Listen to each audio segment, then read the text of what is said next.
I do bead work.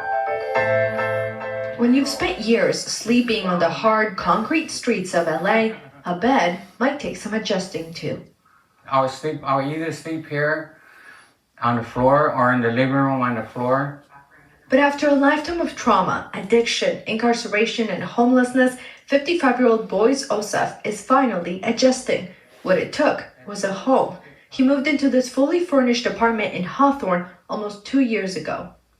That was the stability that I needed to start dealing with all this trauma that I had went through as a child. That stable, permanent home has come from a nonprofit called Brilliant Corners.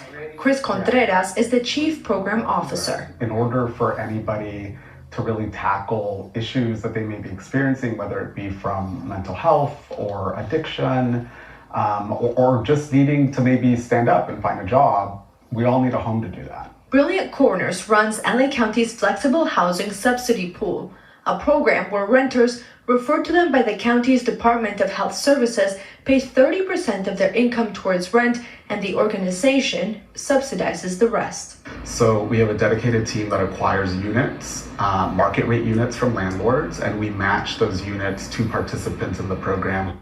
It's not often that you see a health department so involved in housing, according to Chris. But a Rand Corporation study shows that housing is the most cost-effective solution to deal with the chronically homeless, whose use of emergency services and hospital visits cost taxpayers millions every year. All right. Since 2014, they've housed over 10,000 individuals across LA County. Program participants who are coming into the Flex Pool have an over 90% retention rate through the first year. Local, county, and state governments are doubling down on this approach, as are nonprofits. The James Irvine Foundation just awarded Chris and Brilliant Corners a $250,000 grant. It's going to help us expand some of our internal infrastructure to support more individuals statewide in a more efficient manner. And that was on Christmas Eve. This past Christmas, Boyce reconnected with his family. It had been years since they had seen each other. They opened presents and built a gingerbread house together. All this hard work that I put in, that's the payoff of seeing healing take place, seeing the smile on my daughter's face where not having to worry about what her dad's doing, you know?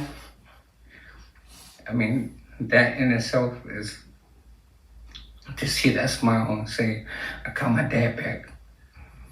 How sweet it feels to be home.